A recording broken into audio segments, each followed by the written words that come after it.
m'aviez alors répondu, et vous aviez raison, il avait le droit de ne pas motiver sa convocation. Et nous voilà ici rassemblés pour cette session.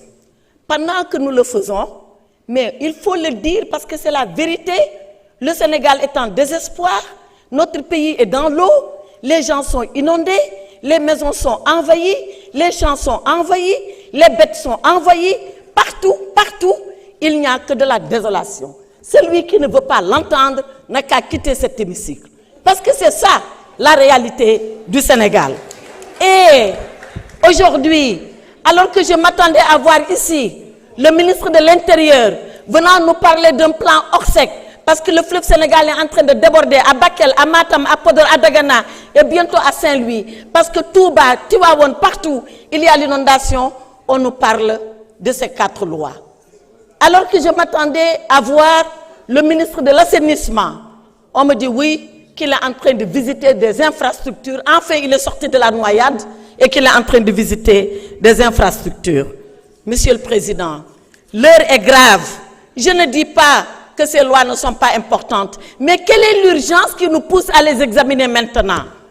Eh bien, honorable Tafsir Choy, je vais répondre à votre question.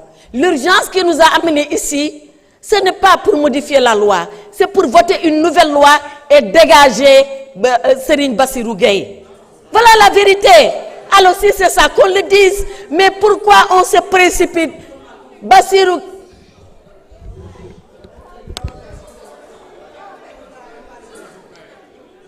S'il vous plaît, nous continuons déglu. Bassirou Gueye a un mandat de 6 ans et on a voulu le dégager, comme on veut dégager les institutions, comme on veut dégager la justice, comme on veut dégager le Conseil constitutionnel, comme on veut dégager les institutions, comme on veut dégager l'opposition. Dégager, dégager, dégager, jusqu'au jour où le bon Dieu vous dégagera du Sénégal. Jërëjëf. S'il vous plaît. S'il vous plaît, s'il vous plaît.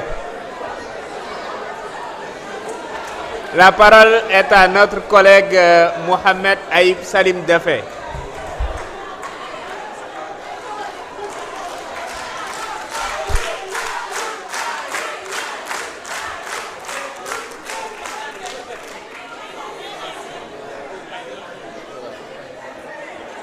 Voilà.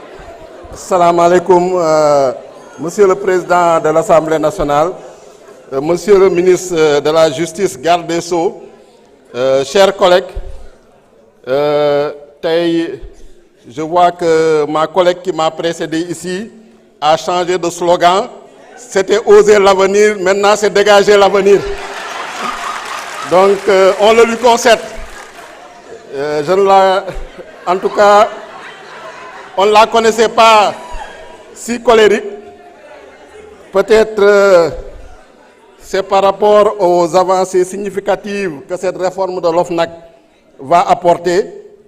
Dañu bëggoon tamit balaa ñu jël kàddu ñu jaale suñu collègue 14e législature bi honorable Fanta Sall di ko ñaanal yàlla yërëm ko xare ko àjjana suuf sedd ci kawam di ko jaale mbokkam yépp lu ñu bëggoon wax par rapport à ce projet de loi. Monsieur le ministre de la Justice, garde des Sceaux, de féliciter également le ministre chargé des relations avec les institutions pour sa brillante élection comme maire de la ville de Dakar. De connaître Dieu est juste. Et daaw si jamono yi pratiquement février 2024 boobu nit ñaa ngi woon ci problème mu candidature yeeg di préparer élection présidentielle boobu ñële ñoo ngi seen pexe pour reporter élection présidentielle foofu nañu dugaloon loi bi la loi sur l'OFNAC bu fi sama collègue Amadou Ba wax boobu député yi taluñu ko woon donc boobu ils l'ont fait dans la précipitation ils l'ont fait dans un contexte bu nga xam ne kenn talul woon loi boobu ñu dugal également la loi d'amnistie donc sama collègue Amadou Ba expliqué na leen enjeu yu ci amoon yépp pour jéem a protéger seen bopp si yenn délits yi enrichissement illicite ak crime de sang yi ñu commettre woon mais ak cette nouvelle loi je pense que c'est une injustice qui est réparée parce que am na ay avancées yu significatives yoo xam ne gis nañ ko ci mooy lépp lu nga xam ne maanaam bokkul ak prérogative bu OFNAC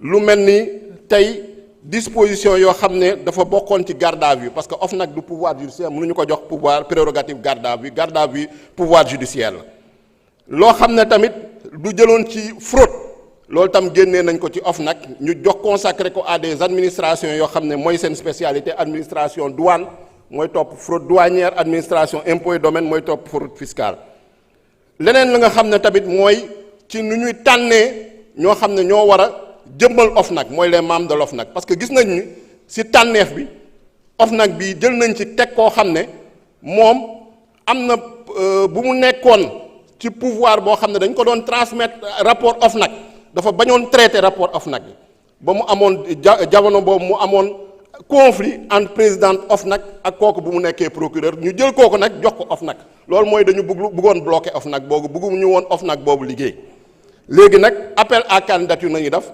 soumettre ko président de la république jël décret leneen li loo xam ne lu bees la mooy publication rapport yi parce que dañu doon gis rapport yu bëri dañ ko doon transmettre l'ancien président Macky Sall mais daanu ko woon publier mais léegi ci prérogative OFNAC bu bees bi président OFNAC mooy publier rapport am du xaar ndigalu président de la république leneen li également mooy OFNAC tam su dafay enquête administrative mën na jébbal rapport boobu procureur jébbal rapport boobu juge d'instruction mu am continuité entre OFNAC ak le pouvoir judiciaire pour que OFNAC lu muy jël en tout cas comme enquête ak investigation mu mun a am jeexital su wàllu sanction pénale ak condamnation donc jàpp nañ ni loi bi du loi boo xam ne dañ ko précipité engagement la woon boo nga xam ne moo nekkoon ci projet bi te loo xam ne vision Sénégal 2050 am na axe stratégique bu am solo mooy l'axe sur la bonne gouvernance et la transparence te président de la République Bassirou Diomaye Faye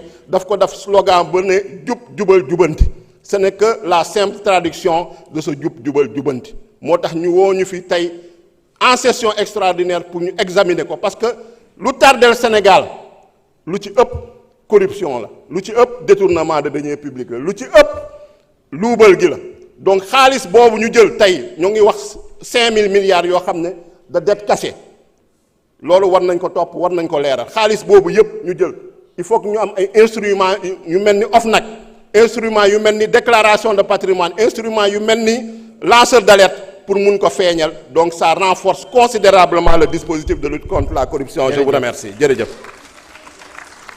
Merci beaucoup, honorable. La liste des orateurs étant épuisée, je vais inviter Monsieur le ministre garde des Sceaux à prendre la parole pour répondre aux différentes interpellations.